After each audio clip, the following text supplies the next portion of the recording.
सांवेर विधानसभा को एक बार फिर से विकास की सौगात मिली है, जहां सांवेर विधानसभा में शिप्रा से पानेर तक बनने वाली सड़क का भूमि पूजन हुआ। वहीं सांवेर को सौगात देने आए मंत्री गोपाल भार्गव और मंत्री महेंद्र सिंह सिसोदिया ने मंत्री तुलसी सिलावट की जमकर सराहना की। इसके साथ ही दोनों ही मंत्रियों ने मंत्री तुलसी सिलावट से जुड़े कई किस्से भी जनता को सुनाए। साथ ही मंत्री महेंद्र सिंह सिसोदिया ने मंच से ही मंत्री तुलसी सिलावट से उनकी बढ़ती ऊर्जा का राज भी पूछ लिया। इसी पर देखिए हमारी यह खास रिपोर्ट।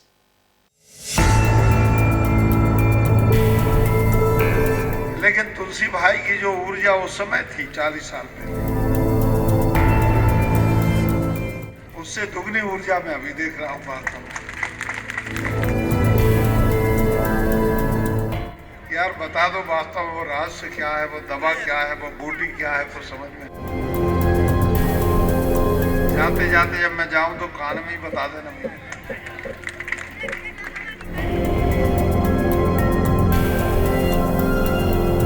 मैं हर बार इनको आज से 25 साल पहले जैसा मैंने देखा था,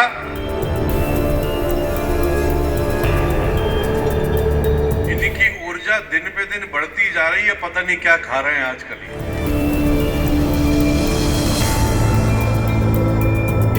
मैं कई बार इनसे पूछ चुका कि तुलसी भैया कौन सी जड़ी बूटी खा रहे हो, हमको तो दे दो।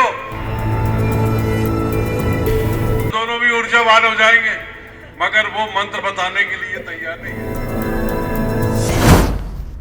मंत्री गोपाल भार्गव और मंत्री महेंद्र सिंह सिसोदिया सांवेर विधानसभा को सड़क की सौगात देने आए, जहां दोनों ही मंत्रियों ने सांवेर की जनता को संबोधित करते हुए मंत्री तुलसी सिलावट से जुड़े ऐसे किस्से सुनाए कि जनता भी मुस्कुराने लगी। अब जरा आप खुद ही सुनिए शिवराज सरकार के दोनों मंत्रियों से मंत्री तुलसी सिलावट के अनसुने किस्से और बढ़ती ऊर्जा का राज। जब मैं चुनाव लड़ा बीजेपी से, तो तुलसी भाई भी कांग्रेस से चुनाव लड़े, वो विधायक होके हम लोग एक साथ विधानसभा में बैठे। बहुत पुराना रिश्ता है, छोटा मोटा, आज का रिश्ता नहीं, आज का नाता नहीं। उस समय 230 नहीं थे, हमारे 320 विधायक होते थे। विधानसभा में 320 विधायक थे, छत्तीसगढ़ नहीं बना था। अब 90 विधायक वहां चले गए। लेकिन तुलसी भाई की जो ऊर्जा उस समय थी 40 साल पहले, उससे दुगनी ऊर्जा मैं अभी देख रहा हूं वास्तव में। और जैसा महेंद्र भैया ने कहा, यार बता दो वास्तव में वो रहस्य क्या है, वो दवा क्या है, वो बूटी क्या है, कुछ समझ में नहीं आ रहा है। ये बता नहीं रहे। जाते जाते जब मैं जाऊं तो कान में ही बता देना मुझे।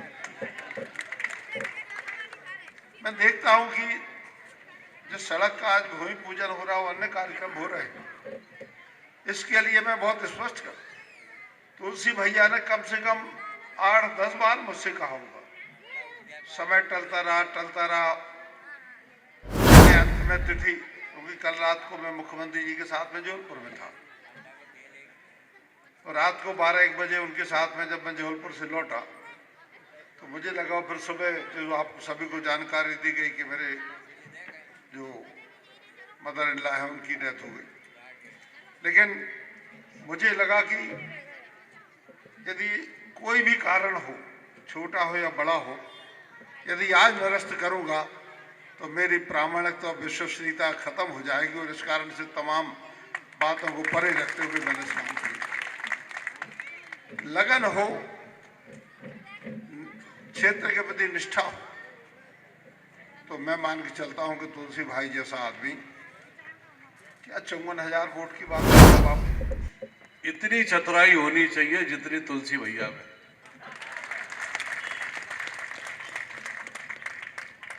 बड़े भाई छोटे भाई पे ऐसी झंडी घुमाई है कि सब काम वैसे ही हो गए। और मैं तो गोपाल भैया इनसे बहुत दुखी हूं, क्योंकि मेरा घर भोपाल में इनसे लगा हुआ है। इनको तो नींद आती नहीं है। सुबह 7 बजे ही आके खड़खड़ाने लगते हैं, छोटे भाई उठो, छोटे भाई उठो। अब मैं उठता हूं लेट और ये उठते हैं जल्दी। तो कई बार तो पत्नी आके कहती है कि तुलसी भैया आए, जल्दी उठ के खड़े हो जाइए। तो जिस हालत में होता हूं उसी हालत में इनके सामने पहुंच जाता हूं। बस एक ही काम, मेरा सावेर मेरा सावेर मेरा सावेर। मैंने कहा तुलसी भैया मध्य प्रदेश में और भी तो है। बोले मुझे नहीं मालूम, मुझे तो मेरा सावेर के काम चाहिए। तो ऐसे हैं आपके तुलसी भैया। मैं हर बार इनको आज से 25 साल पहले जैसा मैंने देखा था, इनकी ऊर्जा दिन पे दिन बढ़ती जा रही है। पता नहीं क्या खा रहे हैं आजकल। मैं कई बार इनसे पूछ चुका कि तुलसी भैया कौन सी जड़ी बूटी खा रहे हो, हमको तो दे दो और गोपाल भैया को भी दे दो, तो हम दोनों भी ऊर्जावान हो जाएंगे। मगर वो मंत्र बताने के लिए तैयार नहीं है। कुल मिलाकर देखा जाए तो सांवेर को सौगात देने आए मंत्री गोपाल भार्गव और मंत्री महेंद्र सिंह सिसोदिया ने मंत्री तुलसी सिलावट की जमकर सराहना की। इसके साथ ही दोनों मंत्रियों ने मंत्री तुलसी सिलावट से जुड़े कई किस्से भी जनता को सुनाए। साथ ही मंत्री महेंद्र सिंह सिसोदिया ने मंच से ही मंत्री तुलसी सिलावट से उनकी बढ़ती ऊर्जा का राज भी पूछ लिया। Bureau report, MP news, Indore.